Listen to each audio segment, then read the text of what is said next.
بسم اللہ الرحمن الرحیم۔ السلام علیکم ورحمۃ اللہ وبرکاتہ۔ نحمدہ ونصلی علی رسولہ الکریم، اما بعد۔ غموں کو خوشیوں میں بدلنا چاہتے ہو تو، تنگ دستی سے نکلنا چاہتے ہو تو، محترم ناظرین، کون انسان ہے جو اپنے غموں کو بھلانا نہ چاہتا ہو؟ ہر انسان یہی چاہتا ہے کہ اس کے گناہ معاف ہو جائیں، اس کے دکھ درد پریشانیاں اور مصیبتیں ختم ہو جائیں، اور سب سے بڑھ کر ہر انسان یہ چاہتا ہے کہ اس کے سارے گناہ مٹ جائیں اور جو اسے غم ملے ہیں وہ کسی طرح خوشیوں میں بدل جائیں۔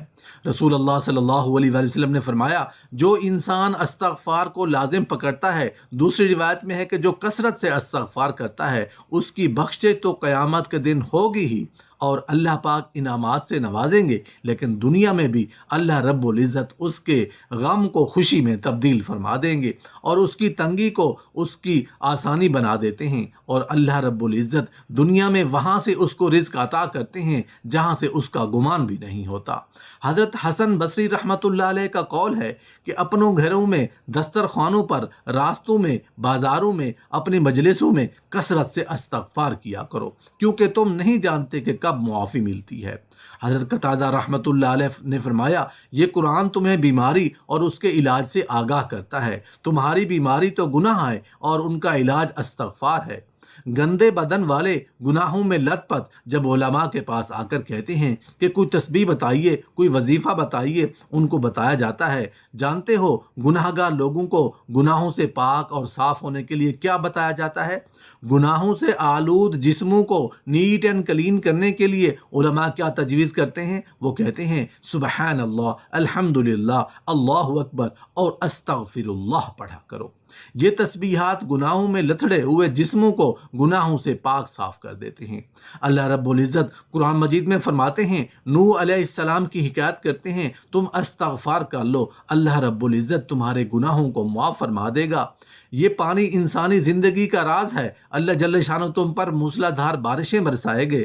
تم مال و دولت کی قلت کی شکایت کرتے ہو تو استغفار کر لو، اللہ رب العزت تمہارے مال و دولت میں فراوانی عطا فرمائے گا۔ تم اولاد کی نعمت کو ترستے ہو، استغفار کر لو، اللہ تمہیں اولاد کی نعمت سے نواز دے گا۔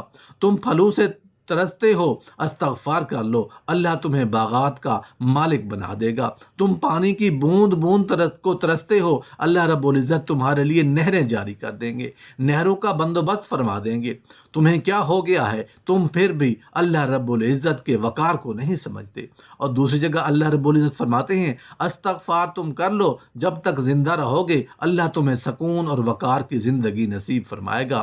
اور تیسری جگہ اللہ رب العزت فرماتے ہیں، اللہ رب العزت ہود علیہ السلام کی قوم کے متعلق حکایت کر رہے ہیں کہ اللہ کے پیارے پیغمبر نے کہا ہے کہ میری قوم استغفار کر لو، اللہ تمہیں موسلا دھار بارشوں سے نوازیں گے۔ اگر کوئی کمزوری محسوس کرتے ہو تو اللہ جل شانہ تمہاری کمزوریوں کو قوتوں میں تبدیل فرما دیں گے۔ کسی کے پاس مالی کمزوری ہے، خاندانی کمزوری ہے، ملی کمزوری ہے، تو ان تمام کمزوریوں کو اللہ رب العزت قوتوں میں تبدیل فرما دیں گے۔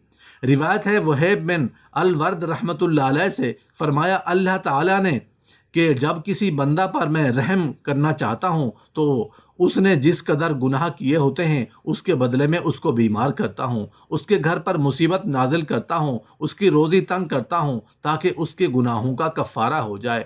پھر اگر کچھ گناہ باقی رہ گئے تو موت کے وقت اس پر سختی کرتا ہوں، یہاں تک کہ جب وہ میرے پاس آتا ہے تو گناہوں سے ایسا پاک اور صاف ہو کر آتا ہے کہ گویا اسی دن ماں کے پیٹ سے پیدا ہوا ہے۔ اور جب کسی بندہ کو میں عذاب کرنا چاہتا ہوں تو اس نے جس قدر نیکی کی ہے سب کے بدلے اس کو تندرست کر دیتا ہوں اور اس کی روزی زیادہ کرتا ہوں، اس کے گھر میں امن قائم کرتا ہوں۔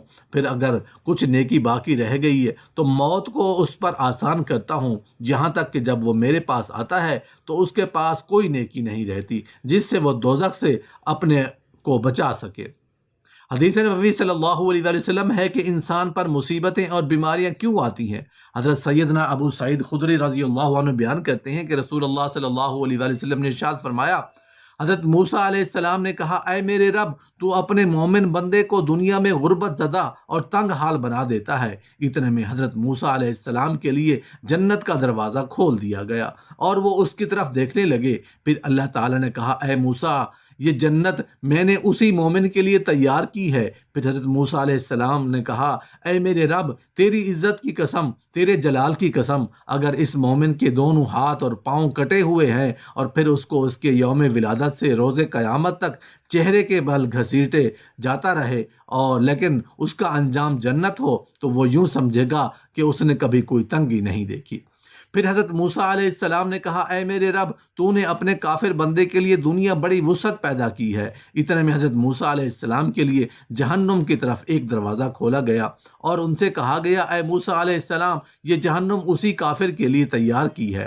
حضرت موسیٰ علیہ السلام نے کہا، اے میرے رب، تیری عزت و جلال کی قسم، اگر اس کو اس کے یوم تخلیق سے روز قیامت تک پوری دنیا دے دی جائے لیکن اس کا انجام یہ ہوا تو وہ یوں سمجھے گا کہ اس نے کبھی کوئی بھلائی نہیں دیکھی۔ حضرت عامر رضی اللہ عنہ بیان کرتے ہیں کہ موسیٰ علیہ السلام نے فرمایا، امراض اور ان کے ثواب کا ذکر کیا تو فرمایا، جب مومن کو کوئی بیماری لاحق ہوتی ہے اور پھر اللہ تعالیٰ سے عافیت اور صحت عطا فرما دیتا ہے تو وہ موت سابقہ گناہوں کا کفارہ ہے اور مستقبل کے بارے میں وعظ و نصیحت بن جاتی ہے۔ اور جب منافق بیمار ہوتا ہے پھر اسے عافیت عطا کر دی جاتی ہے تو اس اونٹ کی طرح ہے جس سے اس کے گھر والوں نے باندھ رکھا ہو اور پھر انہوں نے اسے چھوڑ دیا، اسے پتہ نہیں ہوتا کہ انہوں نے اسے کیوں باندھا تھا اور کیوں چھوڑا تھا۔ اللہ تعالیٰ اپنے بندوں کا مصیبتوں اور آزمائشوں سے امتحان لیتا ہے، جیسا کہ فرمان الہی ہے، ہم بطریق امتحان تم میں سے ہر ایک کو برائی و بھلائی میں مبتلا کرتے ہیں اور ہم سب ہماری ہی طرف لوٹے جاؤ گے۔ جو کوئی اس امتحان میں کامیاب ہوگا جنت اس کا انعام ہوگی۔ اللہ تعالیٰ فرماتا ہے، کیا تم یہ سمجھ بیٹھے ہو کہ تم جنت میں چلے جاؤ گے؟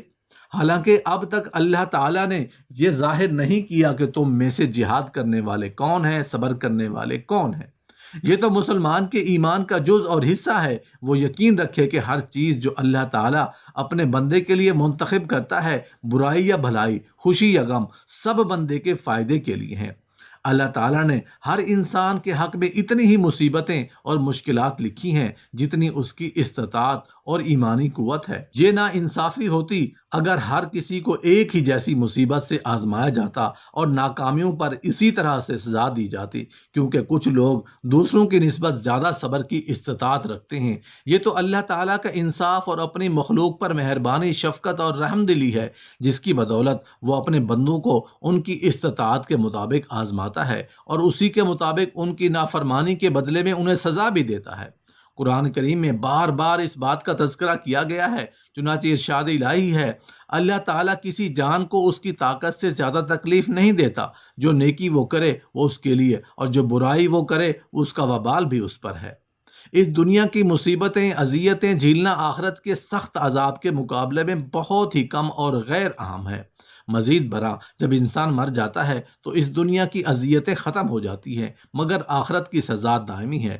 تاہم اللہ تعالیٰ جو انتہائی مہربان، بہت سارے گناہ معاف کر دیتا ہے، اور وہ قرآن کریم میں فرماتا ہے، تمہیں جو کچھ مصیبتیں پہنچتی ہیں وہ تمہارے اپنے ہاتھوں کے کرتوت کا بدلہ ہے، اور وہ تو بہت سی باتوں سے درگزر فرما لیتا ہے۔ مصیبتیں مومن میں اطاعت و انکساری پیدا کرتی ہیں۔ مثال کے طور پر جب مومن بیمار ہو جاتا ہے وہ اپنی کمزوری اور اللہ کی طرف اپنی ضرورت کو محسوس کرتا ہے اور اس سے اپنی صحت کی دعا کرتا ہے، اور جب اللہ اسے صحت عطا کرتا ہے تو وہ اس کے لیے آسانی پیدا کرنے پر اللہ کا شکریہ ادا کرتا ہے، اور ساتھ ہی وہ زیادہ سے زیادہ اس کی عبادت گزاری کرنے لگتا ہے۔